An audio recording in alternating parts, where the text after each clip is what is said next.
Ow. My lip. Alright then. What else can I talk about to you guys? I had COVID. Yeah. After my race, I got sick with COVID. That was before Christmas time. I didn't think I had COVID because like it felt like a regular like flu to me.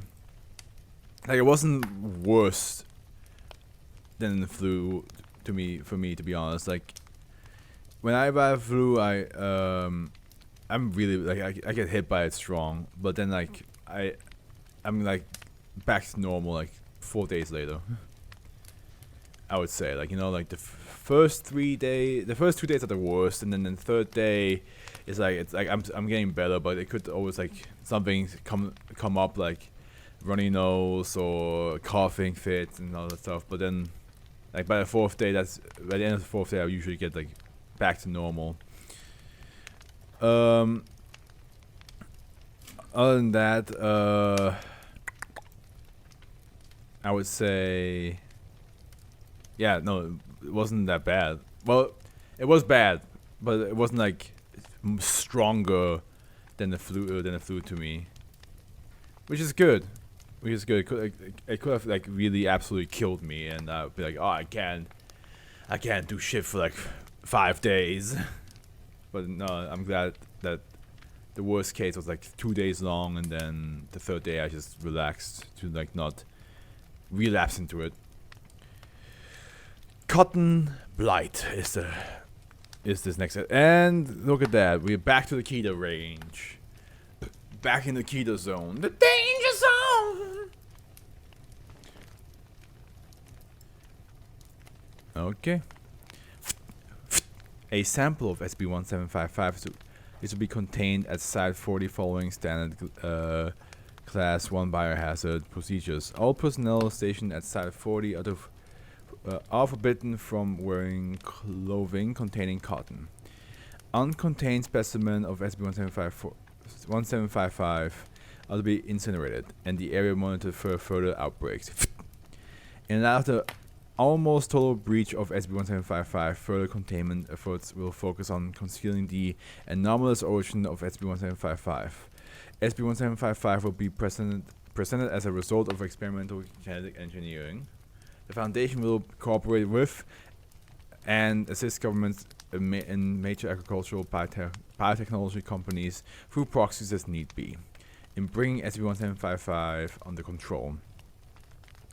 All specimens outside of controlled research facilities observing at least Class 2 biohazard procedures are to be destroyed or contained in the event that SCP-1755 is eradicated in the wild.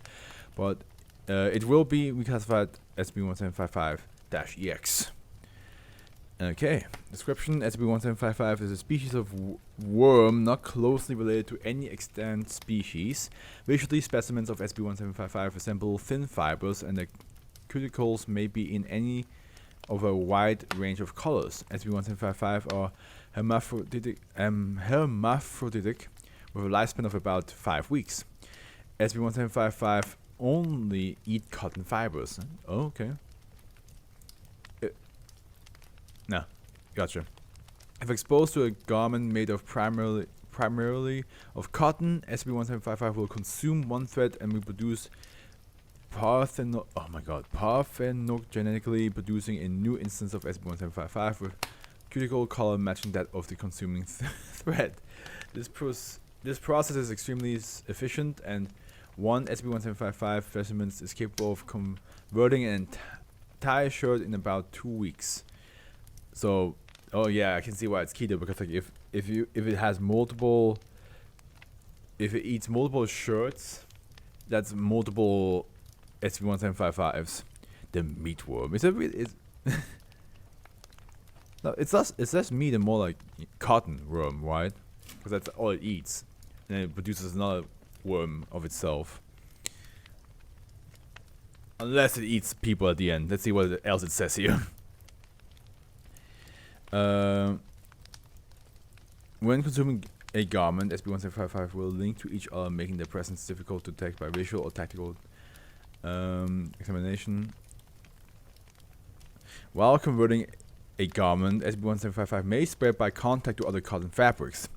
On full conversion, however, all instances of SCP-1755 enter a dormant state for about 3 months, during which there is no risk of contagion. At the conclusion of this period, they expire due to lack of food.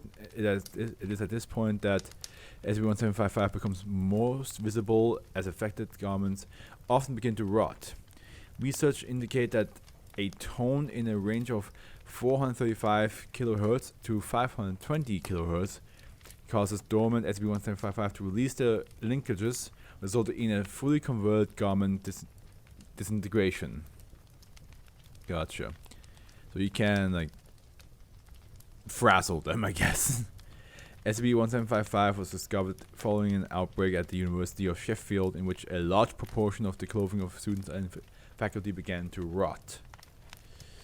A cover story attributing the incident to a chemical weapon research malfunction was ruled sufficient, and widespread amnestic distribution deemed unnecessary and counterproductive to secrecy. Addendum 30. Recent reports in agricultural journals regarding a parasitic worm of unknown phylogeny afflicting cotton crops suggests a possible connection to or outbreak of SCP-1755. Further investigation wanted. 05 Memo CB General 322. With great regret, I am forced to abandon primary containment efforts on SCP-1755 effective immediately. Revised containment protocols have been devised and will be implemented as soon as is practicable. As many of you may be aware, we badly misjudged the nature and threat of SCP-1755. What we thought was a worm that infested cotton clothes has also proven itself a serious, perhaps existential threat to the global cotton crop. It is unlikely that the Foundation is at fault in this affair. SCP-1755 had probably spread beyond the limits of containment before any events occurred to attract our attention. Considering how rapidly SCP-1755 proliferates and how difficult it is to detect, no action could have prevented its rise to the global cotton plant epidemic. Nevertheless, an internal audit of Site-40 will be carried out to verify that this is not the result of Foundation mismanagement. It is the result. Most likely. The security has failed, containment has failed. Containment has failed and was likely never established in the first place. This leaves protection. The greatest threat to normalcy posed by SCP-1755 lies not in its anomalous nature, but in the threat it poses to the global textile industry. To protect the cotton crop, the Foundation will provide research support to major organizations, civilian and governmental, working to develop a way to rein in SCP-1755. Wow, that bad, eh? He's like, hey, it doesn't matter if people... It's not that important that people find out about its existence. It's important that we stop it before we don't even have any clothes left.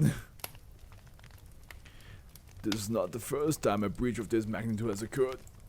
It will not be the last.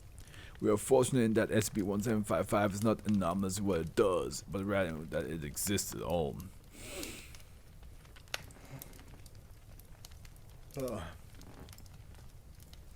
Did somebody take over this guy? It feels really weird. A simple cover story should suffice to prevent public knowledge of the supernatural. I'm just saying, like, he's very relaxed about, like, oh yeah. Well, it's not really that bad if they figure it out, you know. It just would just be really a big shame when it comes to clothing, and then like, but yeah, at the end, you know.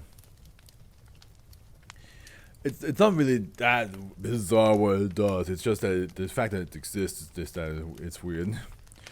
In time, no doubt, SCP-1755 will be brought to heel, and this incident will fade into the past. We must study what went wrong so that we may be more prepared should the next total breach occur with something more clearly paranormal. We will learn. We will prepare. We will hold. 052. Addendum 102. On the 5th, 17th, 15th, 2 graduate students at the University of Sheffield turned themselves into British authorities, claiming to have information about SCP-1755 outbreak. The students, David Lister and George Freeman, were then remanded to Foundation custody on request. And then in 110, excerpt from an interview with David Lister regarding the creation and purpose of SCP-1755. So we have Dr. Chow and we have David Lister. So you say you had no idea the worms would jump to affect cotton plants? That's right. That's right. Not saying we shouldn't have seen this coming, but no, this sort of outbreak was not what we had in mind. What did you have in mind then? You fabricated these things and spread them on your campus. What was the idea? It's mildly embarrassing actually. We did it as a prank. Don't tell me that did it to I have a feeling. You mean the way it affected clothing rots after a few weeks? No, actually that was not an unintended side effect. Have you all noticed the sound thing? The thing where the worms break the coherence exposed to 450 kilohertz? I think so, yes. Yeah, so the idea was to spread it around campus, build a device that produced the frequency, and if a pretty girl walks past her, I fucking knew it. What? You know, I knew the fire. The moment he said oh, it was actually a prank, I was like, he's gonna use that. He's gonna use these things on a girl, isn't he? That piece of shit. That piece of shit.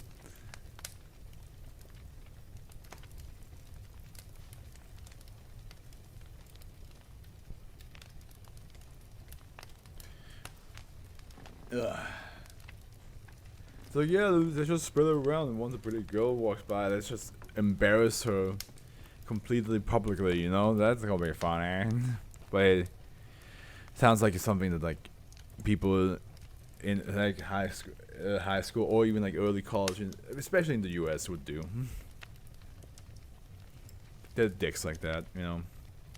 Not everybody, of course, but there's a couple of them that exist that are like that.